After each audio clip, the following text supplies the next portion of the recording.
Hello everyone, it's Aaron from the Kill Me Life bringing another Kill Me Life video. Today we're going to be discussing my 8-month carnivore update. Did I live? I think so. How do I feel? Have I made any changes since my last 7-month update? Yes, I've made some changes and I'll go over those later on in this video. But before we get there, please take time to subscribe to this channel, like this video, and click that notification bell. It really helps our motivation over here. I mean, my motivation. Bring me along on my health journey. So I am still breathing. How do I feel? I feel strong. I feel strong like bull. I feel strong most of the time. I feel stronger than ever, actually. I've been a little bit tired lately, but that's probably a combination of my kids getting me sick, but I also gave up coffee. And so part of this update is letting you know I gave up coffee. It's been 3 weeks. Let me clarify. I gave up coffee and I gave up caffeine. Then I added some decaf coffee back in because I like it. I like the routine of having that coffee has been nice, but I am missing the caffeine still. I'm not getting headaches or withdrawals, but it's just a little harder to get up and get motivated in the morning, and I've been a little bit tired, but I have noticed later on in the day, I'm not as cranky. And it's really nice to have control of that. I could go without it and it not be the end of the world because I know that I'm not gonna have withdrawals now. So I was able to get through all that, which is really nice. I also started a new regimen. I'll get into that here later. So that has wore me out. For 8 months, I have not counted calories. I ate when I was hungry and made sure it was good, nutritious food, mostly beef, salt, water, bacon here and there, eggs here and there. And I did not count 1 calorie. I did not weigh 1 steak. I did not do any of that. I just ate when I was hungry until I was comfortably stuffed. I did add in a few days of fasting, intermittent fasting, about 6 months in, but I did not count any calories. I did not limit my food intake in any way, and I lost over 35 pounds. And so that was awesome. I started having some conviction, like maybe I should start counting my calories and making sure my protein and fat intakes were correct.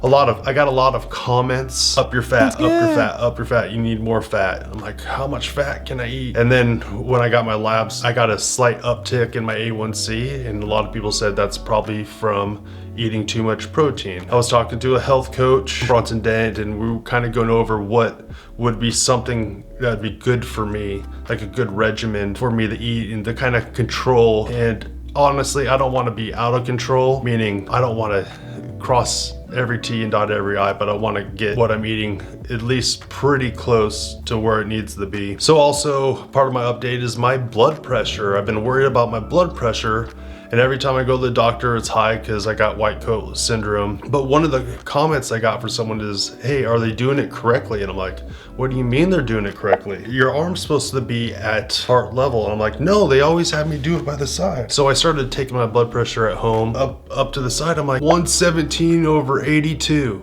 Really? 124/85. My blood pressure's not high at all when I take it at home and I put my arm in the right spot. That's one of those things that really irks me when they're taking your blood pressure wrong, because it could be off up to 10 points and say, hey, take this medication for your blood pressure, but they're not doing it correct. My wife took a picture the other day at the doctor's office that had that information on it. I'm not worried about my blood pressure because it's not high. It's not high, and my body is healing. So if it's a little elevated, it's just getting better. And my lipid panels are all tracking towards the positive. I just need more time for my body to heal. I was looking at those labs, and with all the input I got from everybody on those comments, they're like, man, you're all stressed out about this, but you don't realize how much more healthy you are.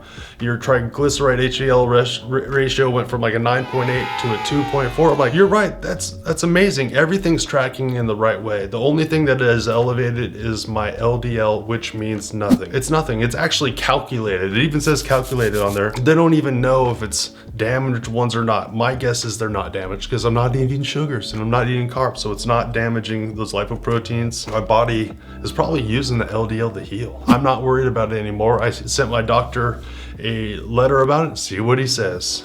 I'm also shopping around. I'm trying to take my health to the next level and my fitness to the next level. So I am intermittent fasting with a 4-hour eating window Monday through Friday and a workout regimen on those days. Yeah, so my goal is to do it 5 days a week, up from 3 days a week, and I might even do it 6 days a week if I feel super sassy. I probably will skip squats that day because squats suck. Can't say it enough, squats are horrible. This is kind of my regimen that I'm gonna be doing. I'm gonna be limiting my protein intake to 175 grams per day max.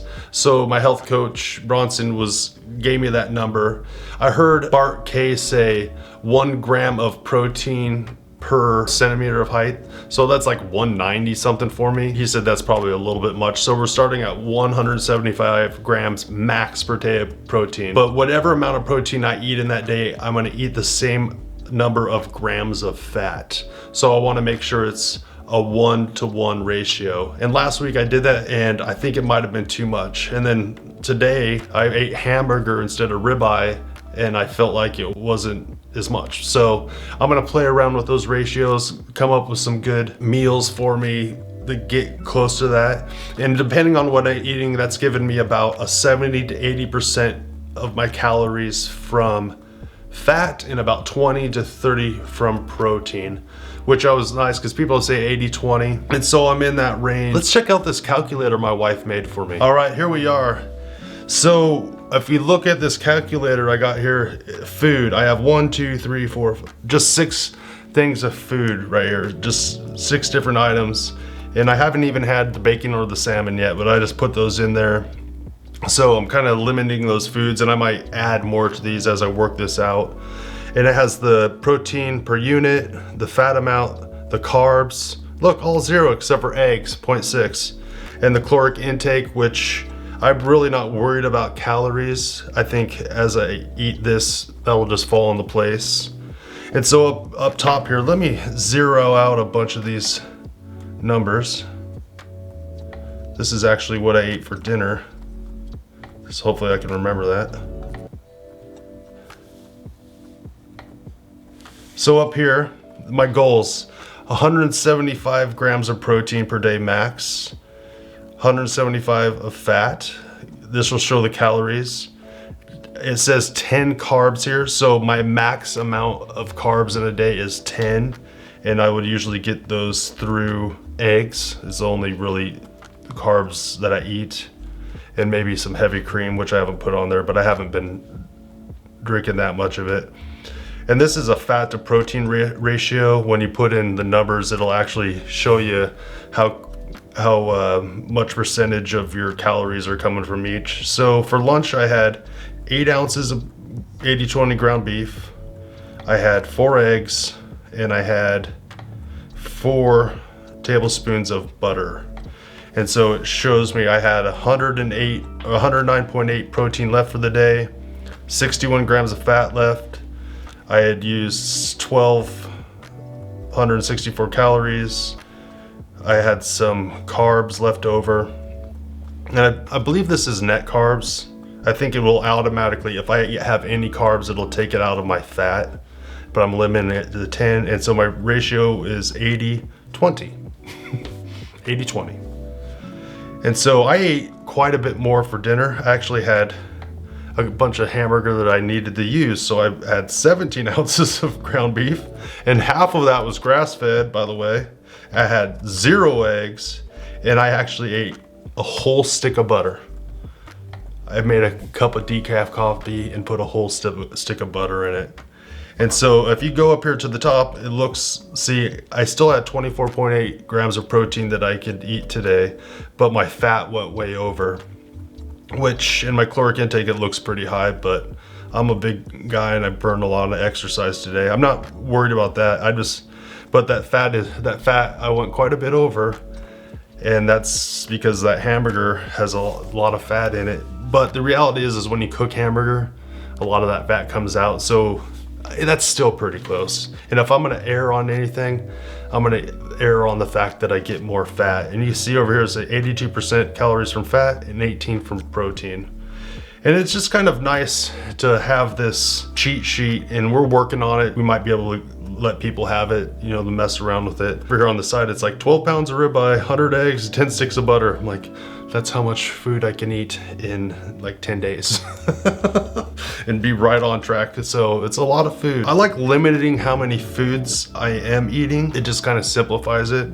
But then you do get bored. Sometimes things just don't taste as good. Instead of ribeye, I'll have hamburger. Sometimes I'll have eggs, I'll have not. But I need to get that fat. I'm gonna be eating a lot of butter. A lot of butter. You know, with all that said, I don't have to work out. I don't have to. Trying to make me. Come at me. I don't have to. And I don't have to count calories. And I can just stay exactly where I am. But I have actually been praying a lot about this and just kind of felt the conviction that in the sense that I should rein it in a little bit. I should just rein it in and just gather some more information about my health and what I'm eating and my body, and just get a little bit of control. It's really nice to be in a position where I can see these new possibilities for my life. I could see off in the distance that I could even be stronger. I could see off in the distance that I could be leaner, healthier, be more nimble, more able. 8 months ago, I would have never imagined to be where I am right now. I still think I need to imagine where I could be in another 8 months and take some steps to learn and to grow during those things. But I don't have to do it. I want to do it. Not the squats. I know the squats are good for me. I know they're good for me because it hurts so bad. But one of the things I was able to learn recently is about cheese, cheddar cheese. I started putting cheddar cheese on my hamburgers because it's more palatable. But it seemed like every time I ate cheese, I was getting pain in my wrist and my hand. It's like, I don't know, it's joint pain. I've actually had some broken bones here and a messed up wrist. It's almost like arthritis in my hands. And I'm like, it might be the cheese because I added it in. So I took out the cheese and I have not noticed that pain for like a month. And I started eating cheese a couple days ago on my hamburger again because it was on sale, and now my hands hurt. So I guess I gotta give up the cheese. But that's an amazing place to be, to have control of my diet to such a way that I know if I add something in and it negatively affects me, I can notice it. There's so much value in that. There's so much value in that. And the reality is I'm probably okay. I probably don't have a lot of allergies and symptoms to things like vegetables and things like that, but I don't know. But if I ever add them back in, I will know. And having that power is so valuable. That's one of the greatest things about this carnivore diet, is that it's also an elimination diet. You can get you rolling on having better understanding of what your body likes and doesn't like, and what causes flare-ups to different diseases and stuff like that. It's so valuable. I'm still breathing. I'm stronger than ever. And yes, I'm making some changes to my regimen and just more hopeful than ever. I'm gonna come out with another video here really soon saying, should you try the carnivore diet? Like I said many times, I'm not a doctor. I watch these doctors on TV. There's a lot of information. You're not sure what to do. But I would recommend it for anyone that wants to try to take control of their health and just see what can happen. And I would say if you tried it for 10 weeks, your life would be completely changed. And you'd learn so much and you'd grow from it. And there's a good chance you're not gonna wanna quit like I have. I'm still on my way to 1 year on the carnivore diet. I feel super blessed and thankful. Again, thank you for everyone that watches these Kilby Life videos. If I earned your subscription today, please subscribe, click that notification bell, like these videos, share them with anyone you think could use this content. I got a lot of content. I've come out my 90 days, all the updates, some of the interviews I've done. Honestly, I can't believe I'm even doing this. I just feel so super blessed and thankful that God has been using me in people's lives. So thanks again. Kilby out.